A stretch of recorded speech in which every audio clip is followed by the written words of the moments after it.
Buenos días.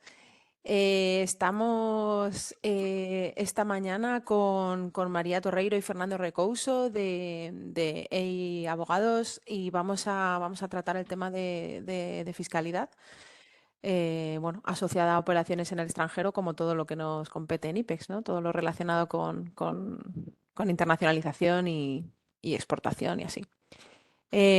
Como os decía, el webinario, vamos, la charla, la sesión de hoy va a ser grabada y una vez que finalice obtendremos un enlace de YouTube y os lo voy a poder compartir para que podáis volver a verlo y fijar todos los conceptos o, bueno, resolver las dudas que puedan quedar. Y bueno, por mi parte nada más, estamos en IPEX para lo que necesitéis, por correo, por teléfono o si venís aquí también. Y nada, lo que necesitéis me decís o nos decís y os intentamos ayudar. Así que, bueno, por mi parte nada más, os agradezco muchísimo que estéis. Fernando, María, gracias por lo que nos vais a contar y os doy paso cuando queráis. Gracias a IPEX por contar con nosotros en esta ocasión.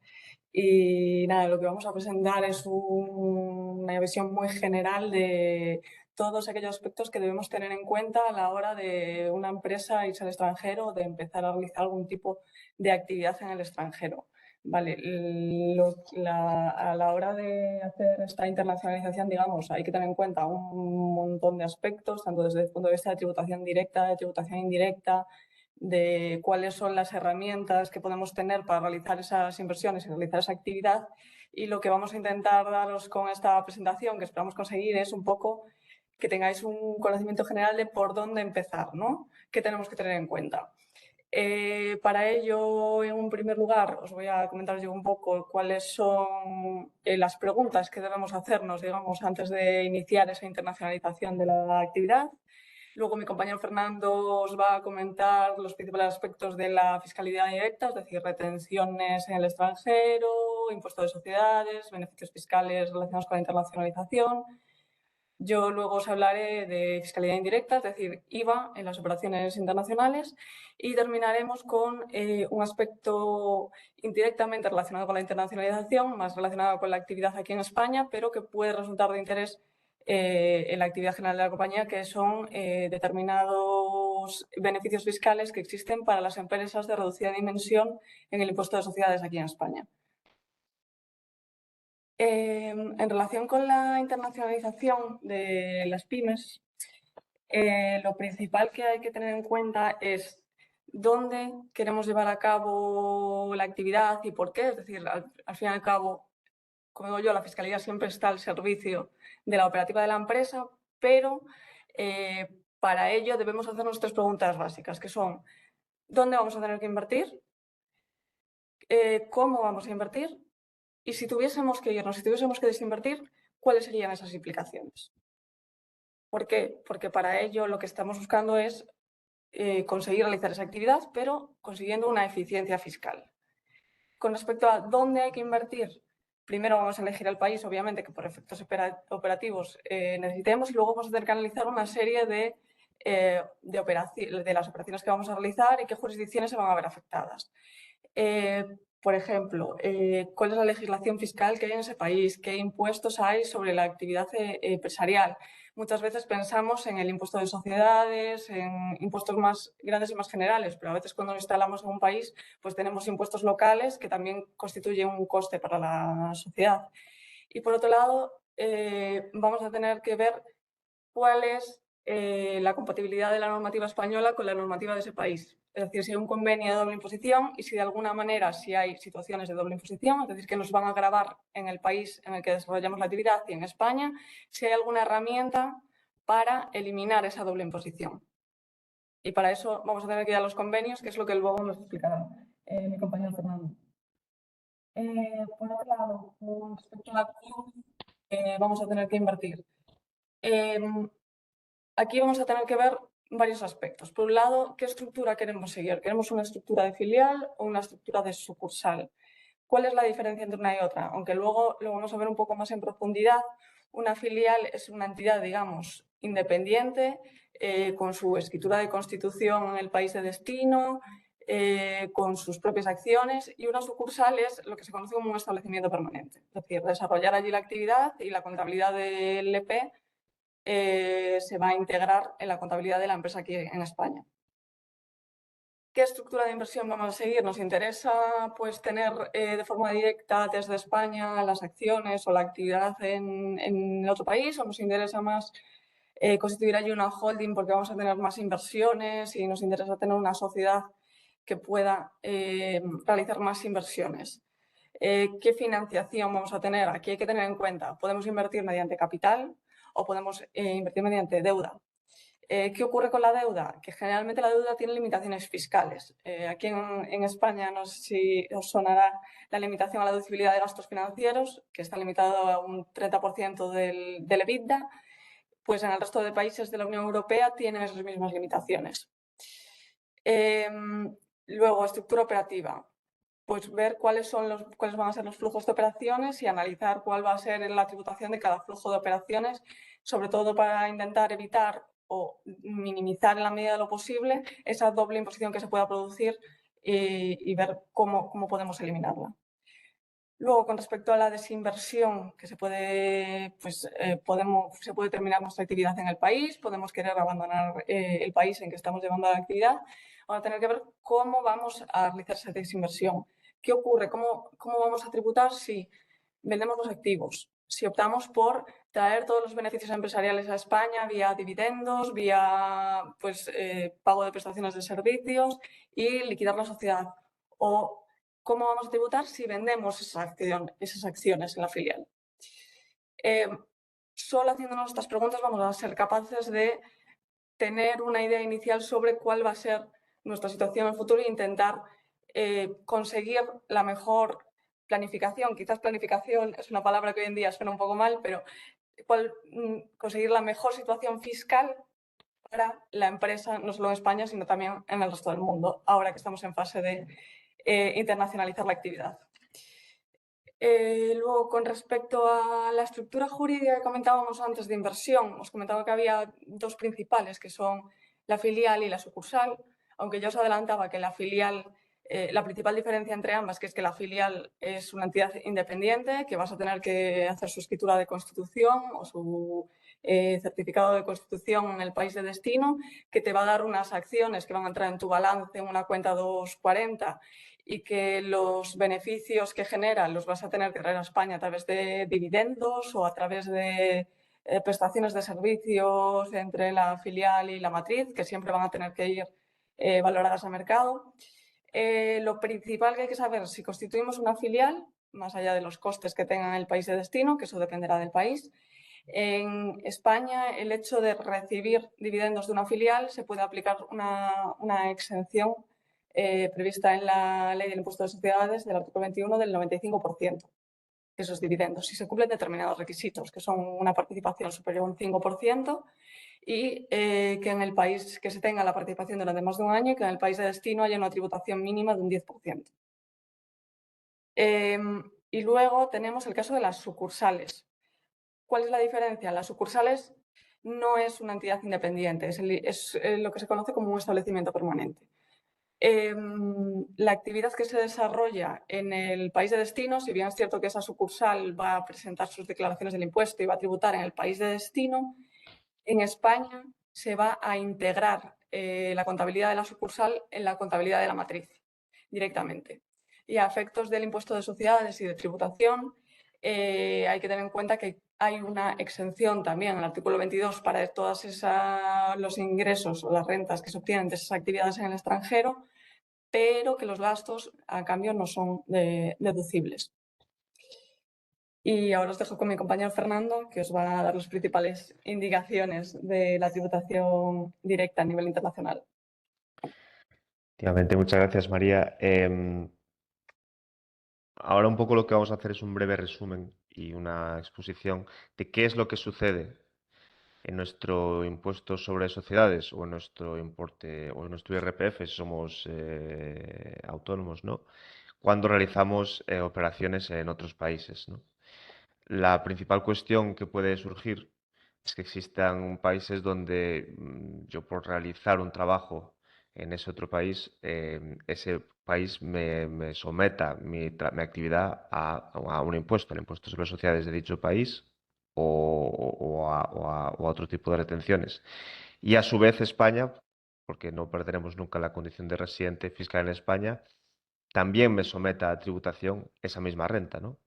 Un ejemplo en concreto, si yo realizo una obra en Portugal y estoy más de X tiempo realizando esa obra, la hacienda portuguesa va a requerirme que yo pague por esa obra y al mismo tiempo la hacienda española, porque yo no he dejado de ser residente fiscal en España, ¿no?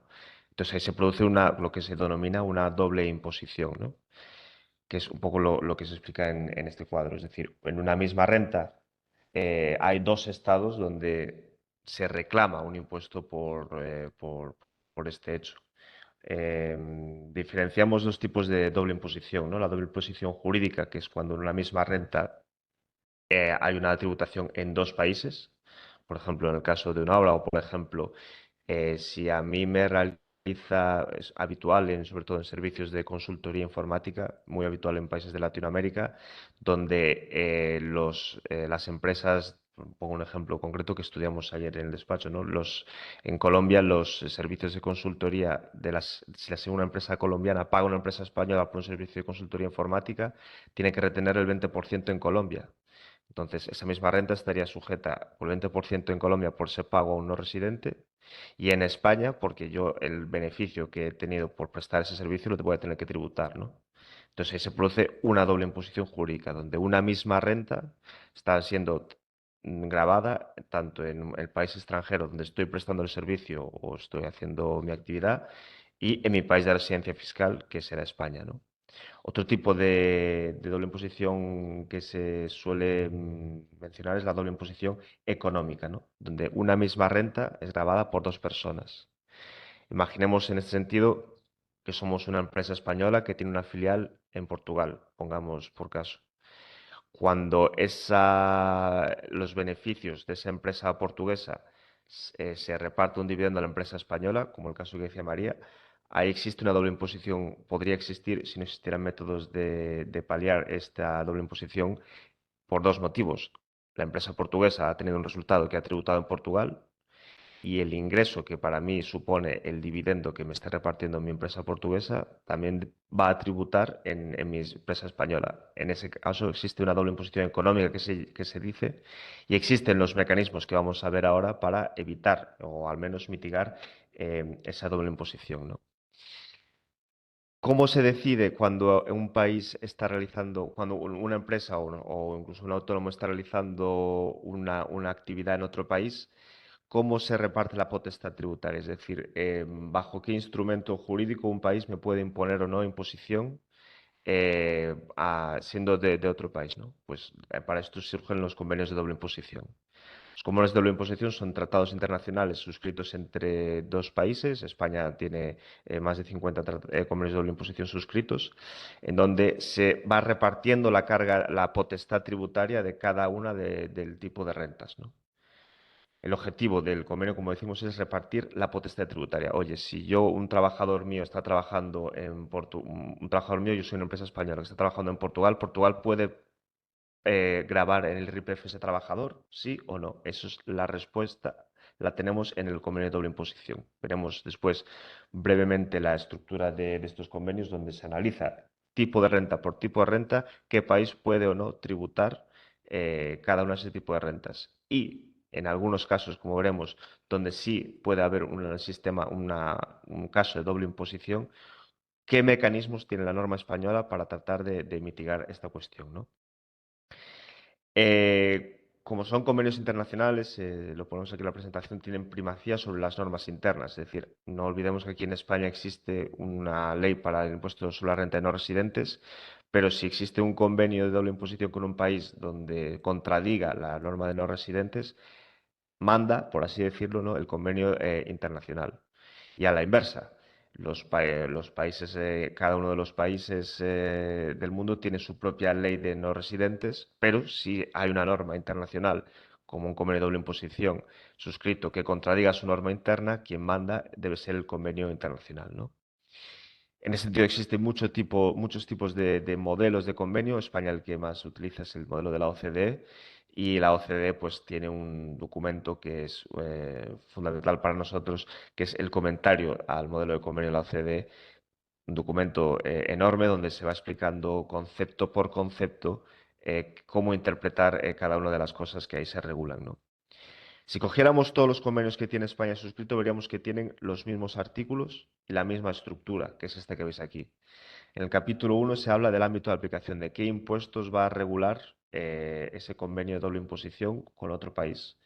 Es muy habitual pues, que en la parte española se indique que los impuestos comprendidos en el convenio por parte de España sean el impuesto sobre las sociedades, el IRPF, el impuesto a la renta, el impuesto a la renta de no residentes y el impuesto sobre el patrimonio, ¿no?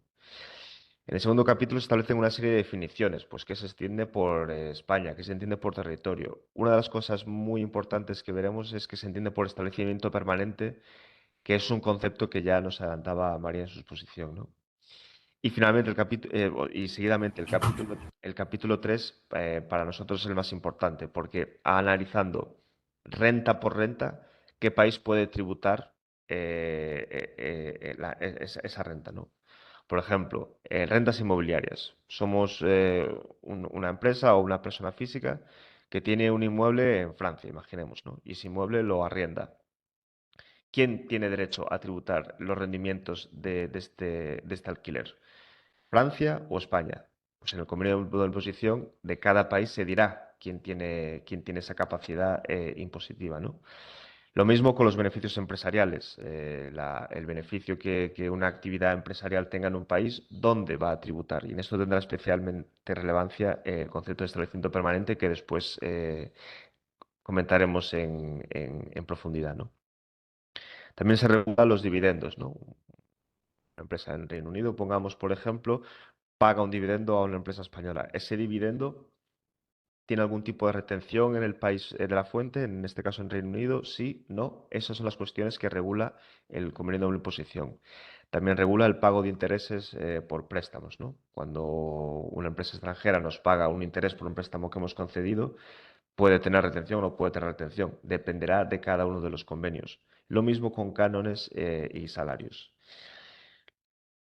Los convenios de doble imposición también regulan en el impuesto sobre el patrimonio, quien tiene esta potestad tributaria, aunque bueno, la aplicación de esto es más residual. Y sobre todo, hay algunos casos, veremos algunos, donde existe una capacidad de que el estado de fuente de la renta grave una renta en concreto y también el país de residencia, en este caso, en nuestro caso será España, ¿no? ¿Cómo podemos eliminar esta doble imposición? ¿Tenemos que soportar esta doble imposición o hay algún mecanismo para eliminarlo? Veremos que la normativa española, y se regula también en cada uno de los convenios, los mecanismos que da para mitigar estas cuestiones, ¿no? Finalmente, bueno, hay unas disposiciones en todos los convenios especiales sobre procedimientos administrativos para resolver controversias y la entrada en vigor de cada convenio, ¿no? Como decíamos, y especialmente relevante en materia de fiscalidad, de operaciones en extranjeros, el concepto de establecimiento permanente, ¿no? Adelantaba María que nosotros podemos hacer una actividad en el extranjero mediante muchas formas jurídicas. Una de ellas es la filial, que es pues, crear una sociedad limitada de turno en un país extranjero con su escritura de constitución y todas sus obligaciones fiscales, mercantiles y contables de ese país, lo cual no tiene mayor misterio. O el establecimiento de una sucursal que en el lenguaje de los convenios de doble imposición se va a llamar establecimiento permanente. Si cogemos cualquier artículo 5 de cualquier convenio de doble imposición, veremos algo muy parecido a lo que está aquí expuesto, ¿no? Que define la establecimiento permanente como cualquier lugar fijo de negocios mediante la cual una empresa o no una empresa realiza toda o parte de su actividad. Es decir, en el momento que nosotros tenemos un lugar fijo de negocios, una sucursal, una oficina incluso de representación, eh, sedes de dirección, fábricas, etcétera, tendremos a efectos de convenio un establecimiento permanente. Especialmente relevante es el caso de las obras, ¿no? ¿Qué pasa si estamos realizando una obra en el extranjero que dura más de X meses? En el caso de Portugal, 12 meses. Pues que esa obra en concreto, aunque no sea una filial, aunque no sea una sede fija de negocios, se va a considerar que es un establecimiento permanente. ¿Por qué es relevante el concepto de establecimiento? Bueno, antes de nada, decir que el concepto de 12 meses, que lo ves ahí subrayado y con asterisco, va a depender de cada convenio de doble imposición. El convenio con Colombia son 6 meses, por ejemplo. Si yo estoy haciendo una obra en Colombia más de 6 meses, ya se considera que yo allí tengo un establecimiento permanente. El de Portugal, en cambio, son 12, que es lo habitual, ¿vale? ¿Qué pasa con el concepto de establecimiento permanente? En casi todos los convenios de doble imposición se establece que los beneficios empresariales tributarán en el país de residencia de la empresa que está realizando la actividad, salvo que esa actividad se realice mediante un establecimiento permanente, ¿vale? Entonces, si una empresa española tiene una oficina en un país, tendrá que desgajar o determinar cuál es el rendimiento de esa oficina en concreto, porque deberá tributar el resultado de esa oficina en el país donde esté. Y lo mismo con las obras. Es decir, si yo estoy haciendo una obra en Francia y dura más de los meses que establezca el convenio, que parece que son 12 en el caso de Francia, esa obra deberá, el resultado contable de esa obra deberá tributar en Francia. ¿De acuerdo? Por eso es tan relevante el concepto de establecimiento permanente a estos efectos. ¿Qué pasa si efectivamente tenemos una obra en Francia que no hemos constituido una filial, nos hemos pasado de los 12 meses y tenemos que tributar en Francia por el resultado de esa obra? Pues ahí tengo un problema, ¿no? Porque yo voy a tener que tributar en Francia el resultado de esa obra y traer a mi contabilidad española el resultado también positivo de esa actividad que estoy realizando, que también pagará el impuesto sobre sociedades español, por lo que tendremos una doble imposición. ¿Hay alguna forma de eliminar esta doble imposición? Sí, afortunadamente hay mecanismos para eliminar tanto la doble imposición jurídica y económica que comentábamos antes, y fundamentalmente son dos los métodos. Uno es el método de exención y otro es el método de deducción. Esto es un poco un resumen de los métodos que hay en la normativa española. En el impuesto sobre las sociedades siempre vamos a tener o el método de deducción o el método de exención. En el IRPF solo vamos a tener el método de deducción, que son los que vamos a comentar ahora brevemente. Bien, el artículo 31 de la Ley del Impuesto sobre las Sociedades nos indica que cuando en nuestra base imponible del impuesto español se integren cantidades que han pagado o se han incorporado rentas positivas que han sido grabadas en el extranjero, yo me voy a poder deducir la menor de las dos cantidades que se indican ahí. El importe efectivo que yo he satisfecho de impuesto en el extranjero o el que correspondería a pagar en España. Os pongo un ejemplo para que lo tengáis muy claro, ¿no? Además, un ejemplo bastante reciente que lo veíamos ayer con un cliente. Un cliente realiza una consultoría informática en Colombia, ¿no? Su cliente colombiano le indica que en Colombia, por el pago a un no residente por este tipo de servicios, está sujeto a una retención en Colombia del 20%. Entonces, ¿qué podemos hacer ahora en el impuesto sobre las sociedades del año que viene? Porque la operación se ha hecho este año. Bien, tendremos que calcular cuál es la renta que yo estoy integrando, cuál es lo que yo voy a tener a cobrar de ese rendimiento. Pongamos que son 100 euros, pues 20 han tributado ya en Colombia por esta retención que a mí me aplica por la aplicación de la normativa colombiana, ¿no? Que si yo no tuviera si yo tuviera que integrar toda esa renta aquí, ¿cuánto pagaría? Pues el 25%, ¿no? En España, porque es el tipo general. Por lo tanto, yo tendré derecho a una deducción en mi impuesto sobre sociedades de 20, porque es el menor del impuesto de estas dos cantidades, que siempre es el importe satisfecho en extranjero o lo que correspondería a tributar en España. Bueno, otro método de exención, de mitigar esta doble imposición, es el método de exención, ¿no? Hablábamos antes del establecimiento permanente. Si yo tengo un establecimiento permanente por una obra que estoy realizando, podré hacer un ajuste fiscal negativo por el rendimiento de este establecimiento permanente en base. Es decir, mi base imponible podrá hacer un ajuste negativo por el resultado contable positivo que tenga este establecimiento permanente. Aquí hay una especialidad y es que no me puedo integrar las pérdidas que tenga un establecimiento permanente en el extranjero hasta el momento en que el establecimiento permanente termine su actividad, ¿vale? Esto es otro método de exención de mitigar la doble imposición que yo tengo. Finalmente, los métodos de excepción para eliminar la doble imposición económica, ¿no?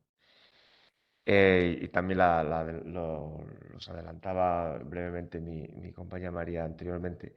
Cuando yo tengo una empresa en el extranjero que me reparte dividendos, el ingreso en España de ese dividendo puede estar exento hasta un 95% si cumple una serie de requisitos que son los que están ahí, ¿no? Que yo tenga más del 5% de participación y que la tenga durante un año, bien hacia atrás o bien hacia adelante. Y además que esa entidad que me reparte a mí el dividendo haya estado grabada en el país donde está residiendo en el extranjero con un tipo mínimo del 10%, o si también ese país tiene un convenio de doble imposición suscrito, también se entiende cumplido este requisito.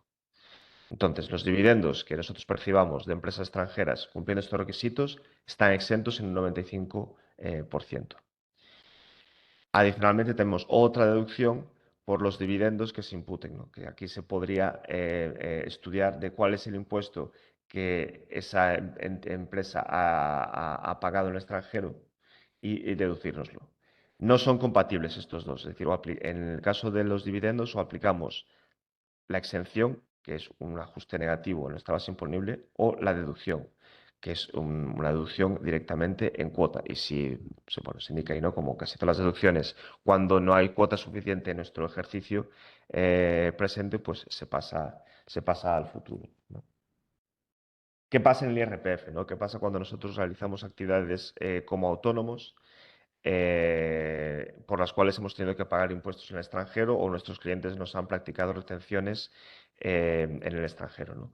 El IRPF solo da uno de los mecanismos que comentábamos antes, que es la deducción, ¿no?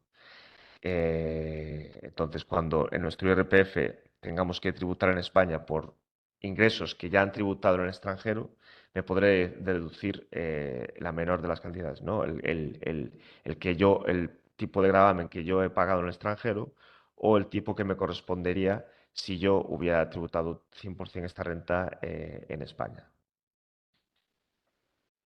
Bien, al margen de estos mecanismos de eliminación de posibles situaciones de doble imposición, me gustaría también comentar un poco qué pasa cuando tenemos una empresa en la que tenemos trabajadores que realizan trabajos que implican un desplazamiento físico al extranjero, ¿no? Pues somos una empresa, una promotora o una constructora que realiza un trabajo en Portugal y el cliente nos exige que desplacemos a Portugal trabajadores de la empresa, ¿no? Pues aquí es importante tener en cuenta la exención en rendimientos del trabajo de hasta 60.100 euros por aquellos trabajos que se realizan en el extranjero, ¿no? Entonces, el trabajador, por el tiempo que ha estado, por los rendimientos que ha percibido, por el tiempo que ha estado en el extranjero, puede aplicar una exención en su IRPF de hasta 60.100 euros, ¿no? Requisitos que hay que hacer para cumplir con esto: que el beneficiario último de los requisitos sea una empresa extranjera. Es decir, no vale que el beneficiario del servicio que el trabajador está prestando sea una empresa española o sea la propia empresa, porque el trabajador pues, se desplaza a vivir a Portugal, ¿no? Eso no entraría dentro de esta exención. Y también otros requisitos es que en el país donde se realizan efectivamente los trabajos exista un impuesto análogo o parecido al IRPF, no se trata de un paraíso fiscal, ¿no? Que esto también se entiende cumplido cuando el país tiene suscrito un convenio de doble imposición con España. Problemas de aplicar esta exención es la acreditación de que el trabajador ha estado en el extranjero prestando servicios, ¿no? Es bastante frecuente que la administración sea un poco, bueno, beligerante o quiera comprobar efectivamente que el trabajador se ha desplazado al extranjero y que el beneficiario último de los servicios que ha prestado sea una empresa extranjera, ¿no? Entonces, esta exención es importante que la tengáis en cuenta, pero también que los requisitos de prueba para aplicar esta exención son relevantes, ¿no? El caso contrario, ¿qué pasa cuando una empresa española contrata a un trabajador que no ha sido un trabajador extranjero que no ha sido residente fiscal en España en los últimos 5 ejercicios, ¿no?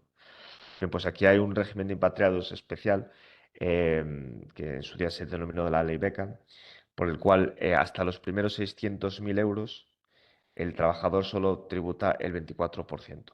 A partir de los 600.000 tributa el 45%. Pero bueno, esta norma es interesante, ¿no? Sobre todo pasa mucho para, digamos, atraer talento del extranjero, reduce las obligaciones formales y la complejidad del cálculo del IRPF y, bueno, tiene un beneficio en cuanto al tipo de gravamen que se limita al 24%, ya decimos, hasta los primeros 600.000 euros, ¿no? Entonces, esto es un poco todo lo que quería mencionaros así de forma resumida en cuanto a las operaciones, a la fiscalidad directa en las operaciones con el exterior, ¿no? Identificar, en primer lugar, si vamos a ser objeto de doble imposición, es decir, tenemos que ver cómo va a tributar en el extranjero las actividades que nosotros hagamos, ver qué mecanismos y qué beneficios fiscales, bien sea exención o deducción, podemos aplicar para mitigar esta doble imposición y tener en cuenta a efectos de nuestros trabajadores si existe alguna aplicación de algún beneficio como el tema de expatriados que comentábamos antes, de la exención por los trabajos en el extranjero, o si contratamos a algún extranjero, poder aplicarle esto que también puede ser un beneficio para el trabajador y también una herramienta de negociación para captar talento, ¿no? Seguidamente mi compañera María va a retomar la ponencia con la imposición indirecta de la fiscalidad internacional, ¿no? Es decir, qué pasa en nuestro IVA o cómo tenemos que tratar a efectos de IVA estas operaciones. Gracias, Fernando. Pues básicamente ahora vamos a ver efectos de fiscalidad indirecta, efectos de IVA, qué ocurre con las operaciones más habituales en el día a día de las empresas, ¿vale? ¿Qué pasa con las entregas de bienes con otros Estados miembros? ¿Qué pasa con las entregas de bienes a Estados terceros?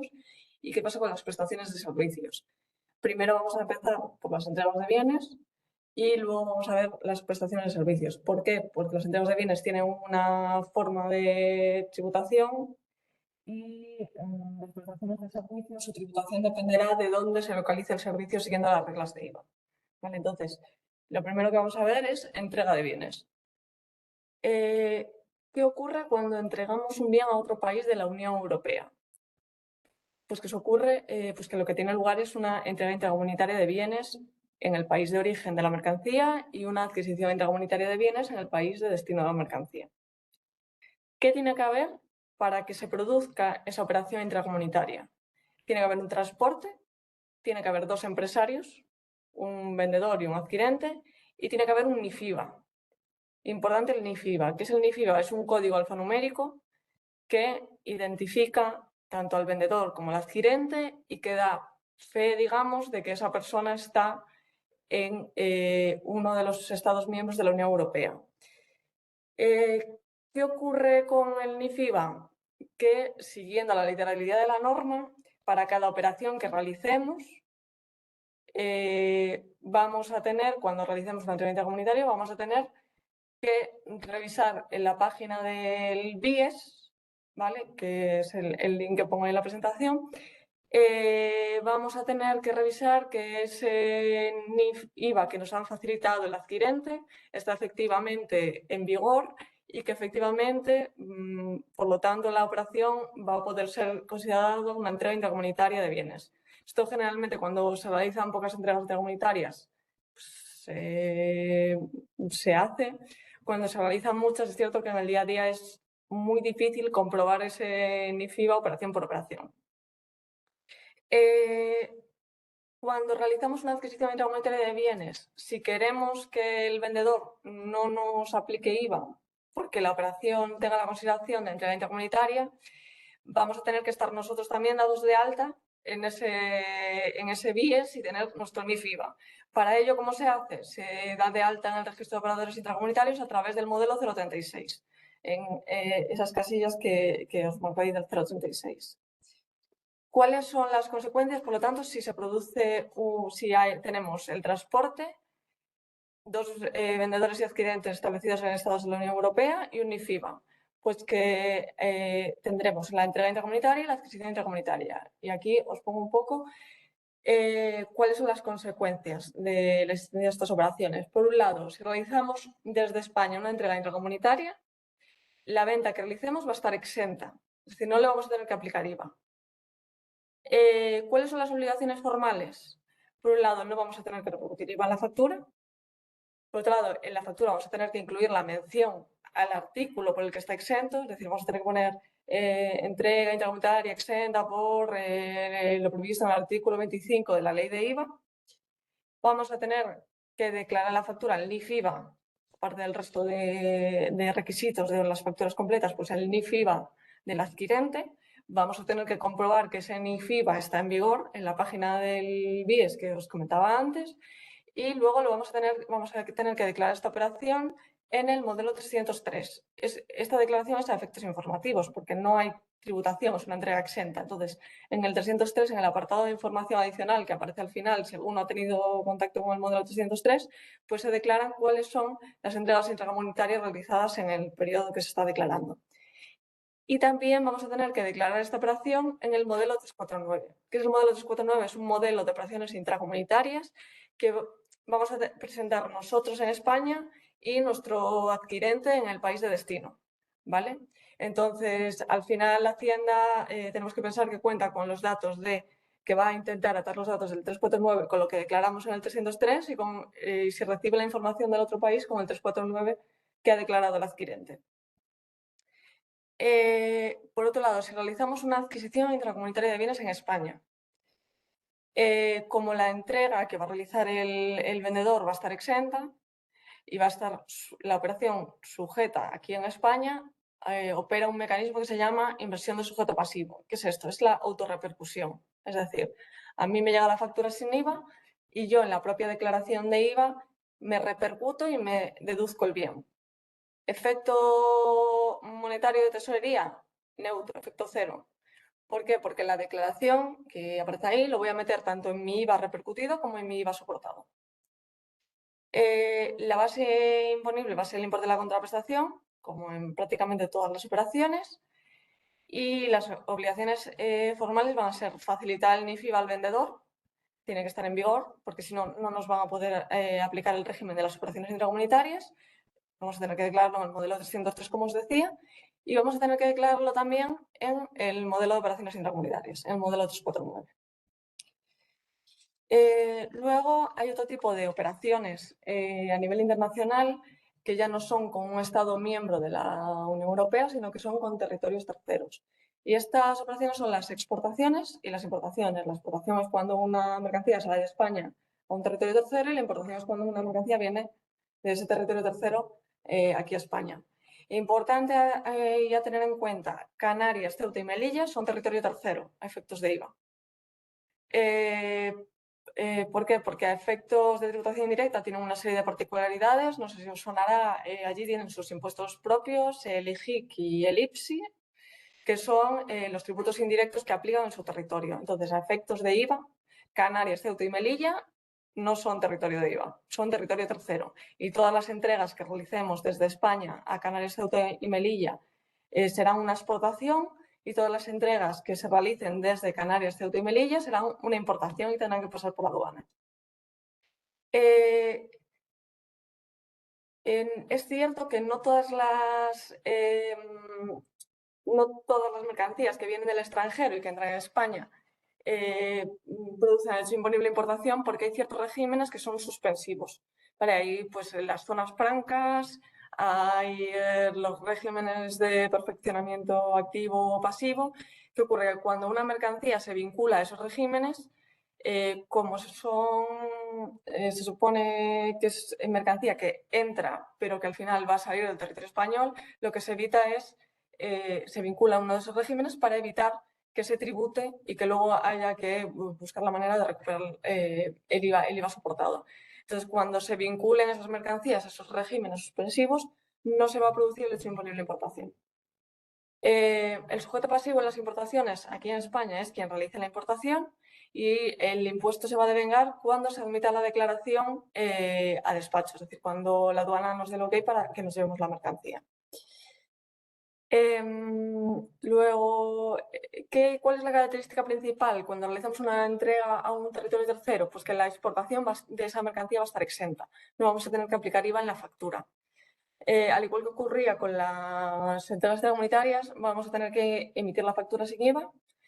Vamos a tener que incluir en la factura la mención al artículo de la ley de IVA que acredita la exención, que es el artículo 22, en el caso de las exportaciones.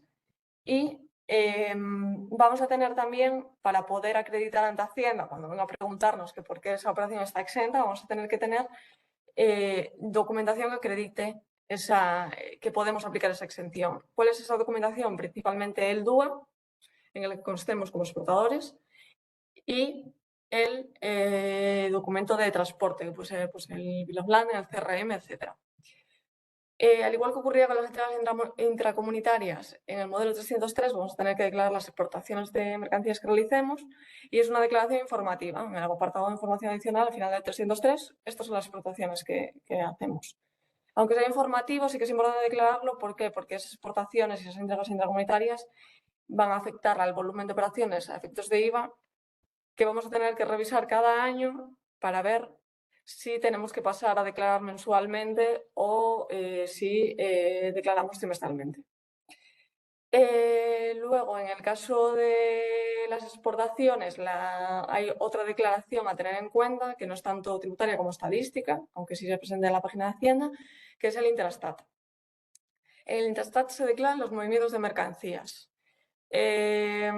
Y no son tanto en las exportaciones, sino en las entregas intracomunitarias, digamos. En las entregas intracomunitarias declaramos los movimientos de mercancías entre países de la Unión Europea. Y esas entregas intracomunitarias tienen que tener un flujo superior a los 400.000 euros para que tengamos que declararlo. Luego, en el caso de las importaciones, ¿cómo se declaran cuáles son las implicaciones que tienen? Pues en el momento en que esa mercancía pase por la aduana y nos hagan el despacho a libre práctica, que nos podamos llevar la mercancía, vamos a tener que pagar el IVA a la importación. ¿Cuándo nos vamos a deducir ese IVA? En el modelo 303. Por tanto, ¿qué se produce? Se produce un decalaje entre el momento en que pagamos IVA y el momento en que nos lo deducimos a través del modelo 303. ¿Cómo se puede evitar esta tensión de tesorería? Pues hay un régimen especial, que es el régimen de IVA diferido a la importación. Ese régimen de IVA diferido a la importación únicamente lo van a poder aplicar determinadas empresas, que son aquellas que presentan el IVA mensual. Pueden ser gran empresa o pueden ser con el registro de devolución mensual. Vale, el Intrastat está aquí, pero el Intrastat aplica a las entregas intracomunitarias, no tiene que ver con las importaciones y exportaciones. Vale, entonces, ahora os voy a comentar dos regímenes especiales. ¿Se puedes pasar la página, Fer? Sí. Vale, antes de ello, son las prestaciones de servicios. Hasta ahora habíamos visto las entregas de bienes. Las prestaciones de servicios tienen otro sistema para determinar la tributación, y es que vamos a tener que ver dónde se encuentran localizados esos servicios. Cuando el destinatario de los servicios es un empresario, ese servicio se va a entender localizado en la sede del destinatario. Hay determinadas reglas especiales, entonces siento que habrá que verlo caso por caso. Cuando el destinatario del servicio es un particular, vamos a tener, el servicio va a tributar en la sede del prestador del servicio. Hay determinadas excepciones que son esas que constan ahí, pues cesión de propiedad intelectual, venta de fondos de comercio, publicidad, cesión de personal, doblaje, etc. Estos servicios vamos a tener que declararlos igualmente en el modelo 303. Cuando prestamos un servicio vamos a tener que declararlo en el apartado de información adicional, porque no va a estar sujeto aquí en España por reglas de localización, sino que va a estar sujeto en el extranjero, en el país de destino. Cuando es una adquisición intercomunitaria de servicios, sí que vamos a tener que autorrepercutirnos el impuesto, porque va a estar,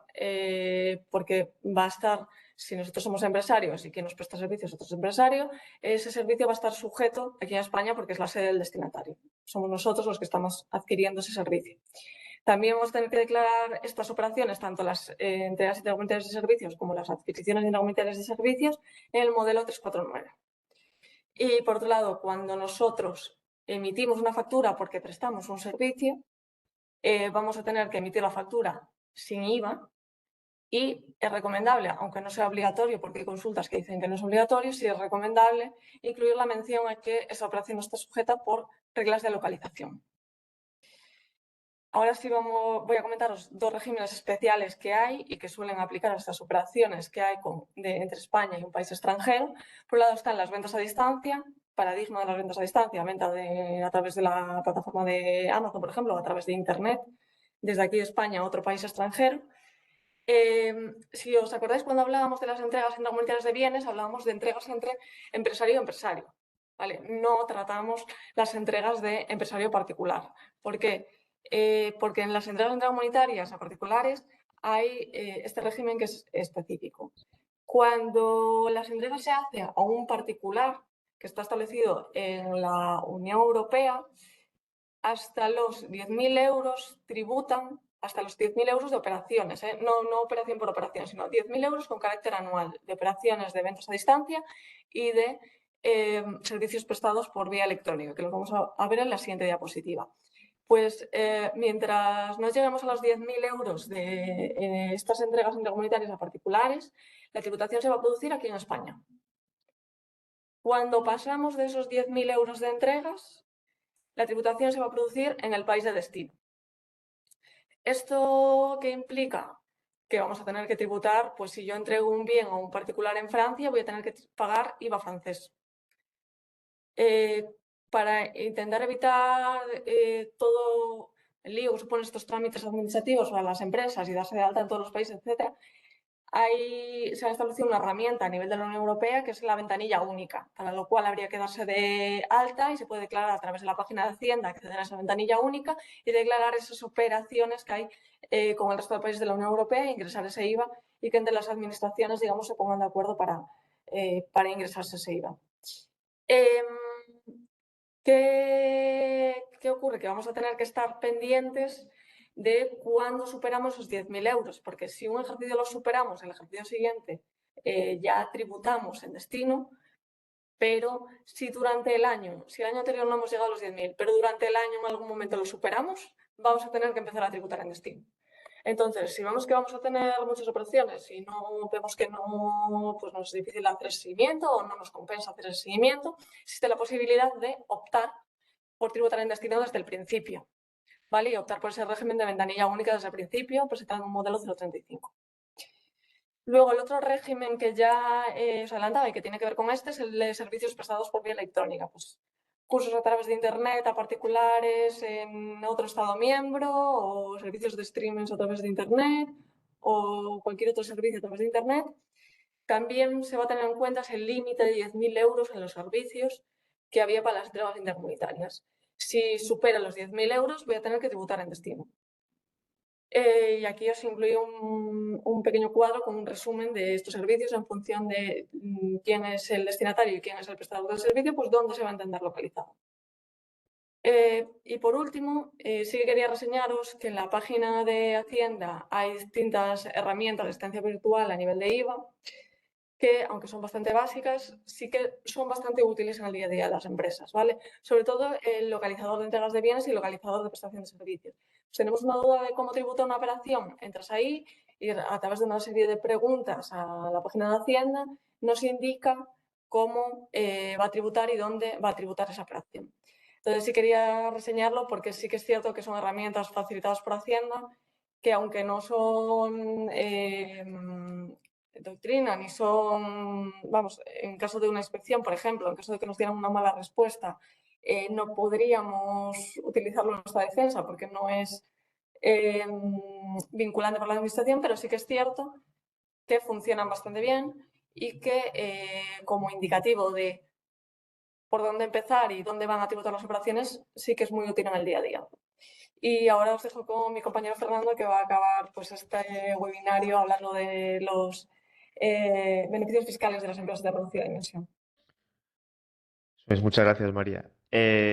Por cerrar un poco el webinario y al margen bueno, de todas las implicaciones que tienen las operaciones con el exterior que hemos visto hasta ahora, tanto en el ámbito de la fiscalidad directa como de la fiscalidad indirecta, queríamos, o en este tipo de webinars nos gusta siempre hacer un pequeño repaso del régimen fiscal para empresas de reducida dimensión, que a veces se olvida o no se tiene en cuenta, y es el régimen en el impuesto sobre sociedades que mayor se aplica a las empresas en España, ¿no? Em, Muy brevemente, la regulación se encuentra en el artículo 101 a 105 de la Ley de Impuestos sobre Sociedades y tiene consigo una serie de beneficios fiscales que les pondremos ahora brevemente y que básicamente suponen un diferimiento de la tributación. Es decir, reducimos mediante estos beneficios fiscales la cuota a pagar en estos ejercicios, pero al fin el efecto de esto es diferirlo para ejercicios futuros, ¿no? El ámbito de aplicación, es decir, ¿qué se considera una empresa de reducida dimensión? Bueno, pues se considera empresa de reducida dimensión aquellos contribuyentes que tengan un volumen de operaciones o un importe neto de la cifra de negocios de menos de 10 millones, ¿no? Esto no aplica al caso de sociedades patrimoniales o al caso de sociedades que no tengan actividad, ¿no? La aplicación de estos beneficios fiscales está pensada para empresas que tengan una actividad efectiva, ¿no? Ojo cuando nos pasamos en un ejercicio concreto de los 10 millones de euros, porque no automáticamente dejo de aplicar estos beneficios, sino que los tres ejercicios siguientes al ejercicio en que una empresa ha superado los 10 millones de euros de volumen de operaciones puede seguir aplicando los beneficios para las empresas de reducida dimensión que comentaremos ahora, ¿no? También tener cuidado en empresas que formen parte de grupo mercantil, porque el importe neto de los 10 millones se tiene en cuenta a nivel grupo, no es a nivel individual, ¿no? Bien, el primer beneficio fiscal que se señala la ley es la libertad de amortización con requisito de creación de empleo. Es decir, podremos aplicar o adelantar el gasto de amortización total de un elemento nuevo, siempre y cuando, por supuesto, tengamos la calificación de empresa de reducida dimensión en el momento en que compramos el activo, que puede ser tanto material o activo inmobiliario, y con un límite, que es el de 120.000 euros por el coeficiente de incremento de la plantilla. Por lo tanto, para aplicar este límite tenemos que tener en cuenta que en, en el o sea, los 12 meses anteriores al momento en que yo hago la inversión en el activo, tengo que calcular ahí la plantilla media que tengo, y tengo que asumir el compromiso de los 24 meses siguientes incrementar esa plantilla media, ¿no? De esto también hay una deducción para la creación de empleo asociada a esto, y no es compatible un beneficio fiscal con otro, ¿no? Otro de los beneficios fiscales, que quizás es el más empleado para las empresas de reducida dimensión, es la amortización acelerada. Digo que no es el más habitual porque no está asociado a un requisito de incremento de la plantilla media, como era el caso anterior, y aplica a los elementos nuevos afectos a la actividad, ¿no? Entonces, pues por la adquisición de cualquier inmovilizado o activo material o inmaterial que en nuestra empresa de reducida dimensión, podremos multiplicar hasta por 2 los coeficientes de amortización lineal, lo cual supone, bueno, una ventaja en los primeros ejercicios donde voy a tener más gasto fiscal de amortización, al margen de que al finalizar, es decir, ese ajuste negativo que yo me estoy haciendo en los primeros ejercicios, después tiene que revertir en los ejercicios posteriores, ¿no? Otro beneficio fiscal que tienen este tipo de empresas de menos de 10 millones es la posibilidad de la deducibilidad de los deterioros de créditos, ¿no? En general, para las empresas que no son de reducida dimensión, la deducibilidad de deterioro de créditos está bastante tasada y tiene unos requisitos a veces un poco difíciles de cumplir. Y para las empresas de reducida dimensión, pues aquellos impagos que nosotros estamos teniendo en nuestros clientes, pues tenemos unas mayores facilidades para deducirnoslo en nuestro impuesto sobre sociedades, ¿no? El límite de esta deducibilidad siempre va a ser el 1% de los deudores a final de cada periodo, y no se hay que tener en cuenta que en este límite o sea, que no se incluyen los deudores que tenemos con deudas garantizadas, tampoco las deudas con entidades vinculadas entrarían en este límite, y por último las deudas que tengamos con administraciones públicas, ¿no? Finalmente, otro de los requisitos que también supone un diferimiento de la tributación es la reserva de nivelación, ¿no? Para las empresas de reducida dimensión, la normativa fiscal nos permite reducir un 10% de nuestra base imponible hasta 1 millón de euros. Si bien en cada ejercicio en el que generemos base imponible negativa, deberemos ir revirtiendo esta reducción que vayamos a aplicar. Y si no hemos tenido ningún resultado negativo en este periodo, en el quinto ejercicio, desde que nos hemos aplicado esta reducción, deberemos revertirlos, ¿no? Adicionalmente, no se indica en esta presentación, pero es destacable y quizá merecería un webinar aparte, ¿no? Que es el tema de la ley de startups, la ley 28/2002 de fomento de empresas emergentes, ¿no? En esa ley, pues, para aquellas empresas emergentes que son básicamente empresas con una antigüedad inferior a 5 años de carácter innovador y que estén establecidas en España, pues existen unas ventajas fiscales bastante relevantes, ¿no? El tipo impositivo baja al 15% desde el primer ejercicio que existen beneficios y los 3 siguientes. Exoneración de los pagos a cuenta, posibilidad de aplazar también las cuotas tributarias en el caso de que surjan y deducciones en IRPF, ¿no? Entonces, la ley de startups también es una norma que nos parece interesante para empresas emergentes y para pymes en este sentido, ¿no? Y un poco hasta aquí va nuestra exposición así panorámica, un poco de tanto de la fiscalidad más centrada en las operaciones internacionales como este breve recordatorio, ¿no? Por así decirlo, de los beneficios fiscales de la empresa de reducida dimensión. Por tanto, ahora el tiempo que tenemos para vosotros para que nos podáis plantear las dudas o preguntas que estiméis convenientes. Muchísimas gracias, Fernando y María. Súper interesante. Nada, como decíamos, tenemos unos minutillos por si alguno de vosotros quiere formular una pregunta. Este es el momento, podéis tanto abrir el micro como escribirla en el chat.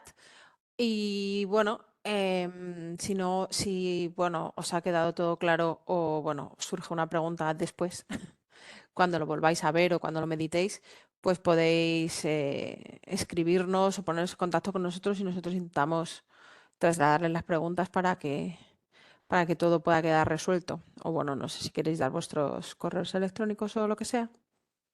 La primera diapositiva, sí. Ah, vale, pues sí.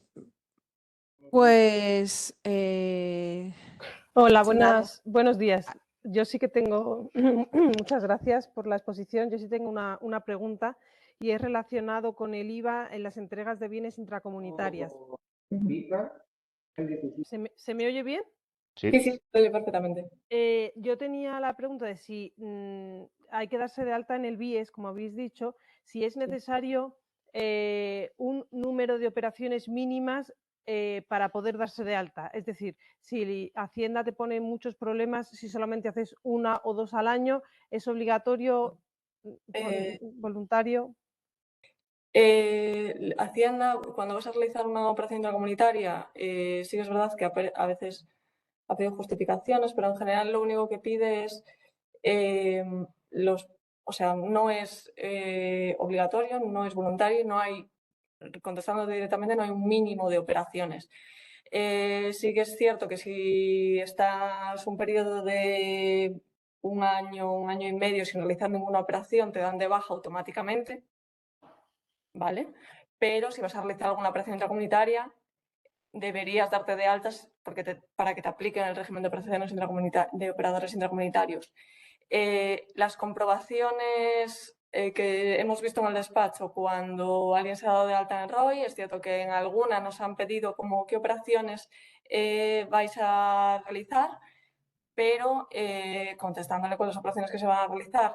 Y luego lo que suelen comprobar también es que la empresa efectivamente existe, digamos, es decir, suelen ir por la sede de la empresa, por el domicilio fiscal de la empresa, para ver que están allí físicamente. Más que nada es por un tema de que en el pasado ha habido mucha gente que se ha aprovechado de este régimen y de estas entregas intracomunitarias para realizar determinados fraudes a efectos de tributación indirecta. Pero no es obligatorio un mínimo de operaciones. Gracias. Y otra pregunta, ¿está exento? O sea, que o sea, es un beneficio real, no tributa en ninguno de los dos países. No, en el de llegada sí tributa. O sea, en el país en el que llega la mercancía, si los dos tenéis NIF IVA y hay ese transporte, en el país en el que llega la mercancía se produce una adquisición intracomunitaria. Y el adquirente va a tener que autorrepercutirse el IVA del país que sea. Si se hace una entrega a Francia, por ejemplo, que nos podrá al lado, pues el adquirente francés va a tener que autorrepercutirse el IVA en Francia. Ingresarlo y deducirlo a la vez. O sea, el efecto económico para Efecto él, económico para el es cero. cliente es cero, pero sí Sí, que tiene que declararlo en su IVA devengado y su IVA soportado. exacto. Muchas gracias. Hola, buenos días. ¿Me escucháis? Sí, Sí. Mi nombre es Amelia y bueno, trabajo para la empresa Saleplas en Toledo. Y bueno, pues teníamos aquí una duda que bueno, nunca nos la han sabido explicar muy bien todo esto y os explico. Nosotros realizamos operaciones triangulares extracomunitarias.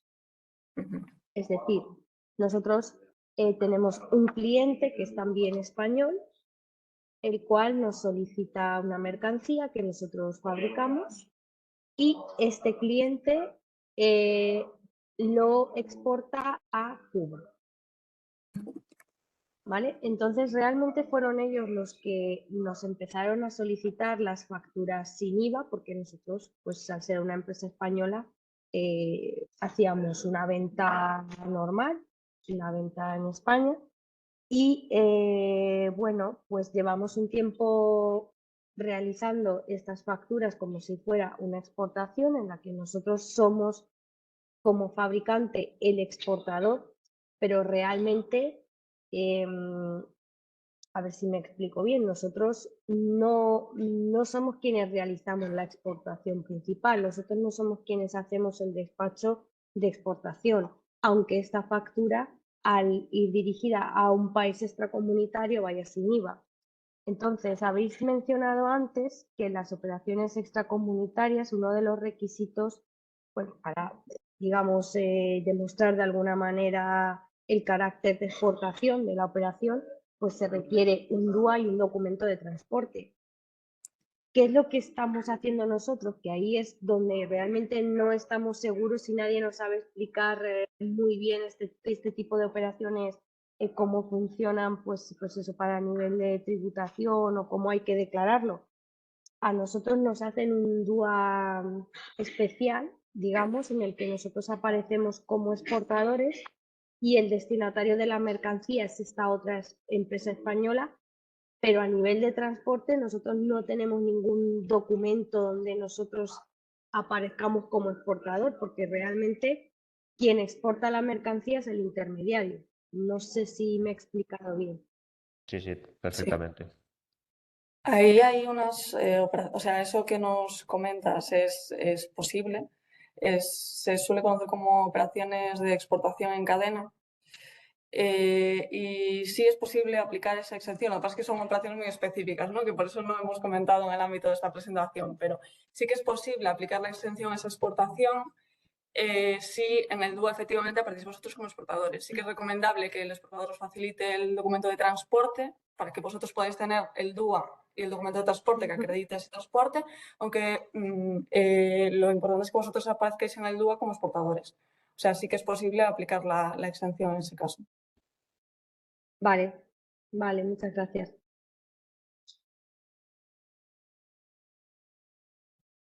De todas maneras, con esta cuestión, si tienes más dudas, si quieres nos puedes dejar un mail de contacto o en el chat o en la presentación, la primera página tienes nuestros datos de contacto por si quieres bueno, comentar esto con más calma en otro momento o lo que sea.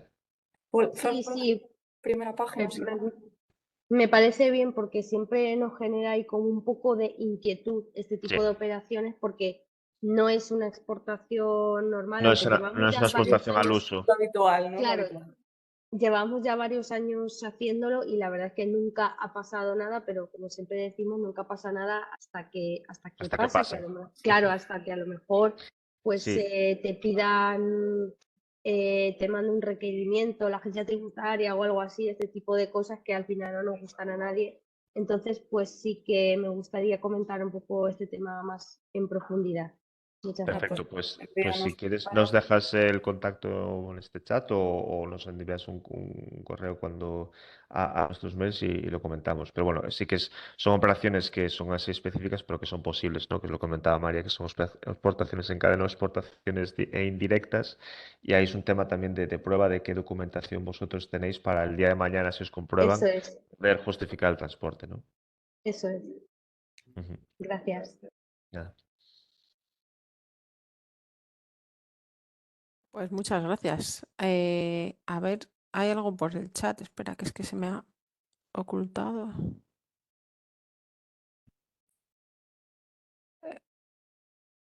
Chat. Sí, me parece que pregunta Rosa Sáez para los Sí, países y territorios de ultramar se considera intracomunitarias o extracomunitarias. Las operaciones, me refiero, de entregas de bienes, entiendo que es la pregunta.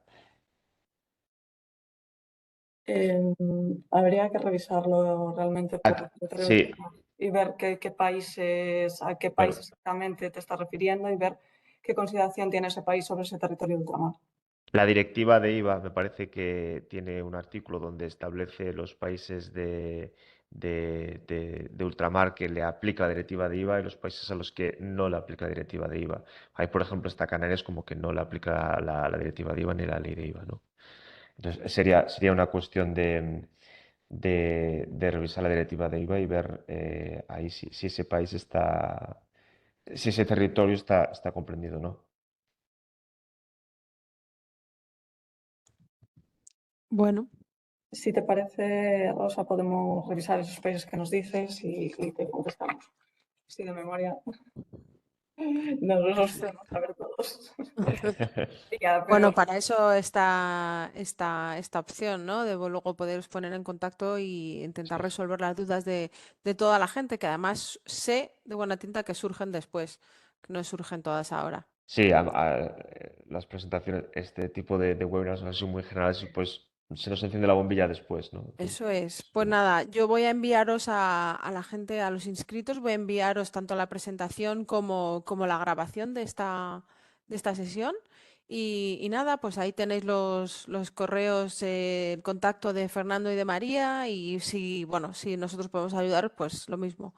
Así que yo creo que vamos a dar por finalizada la sesión. Muchísimas gracias, Fernando y María. Nos hemos pasado un pelín del tiempo, pero bueno, eso es un poco la sensación de que ha interesado y que la gente ha tenido sus preguntillas.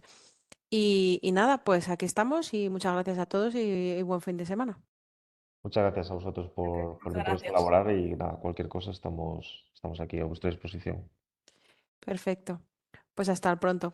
Adiós. Hasta luego. Adiós.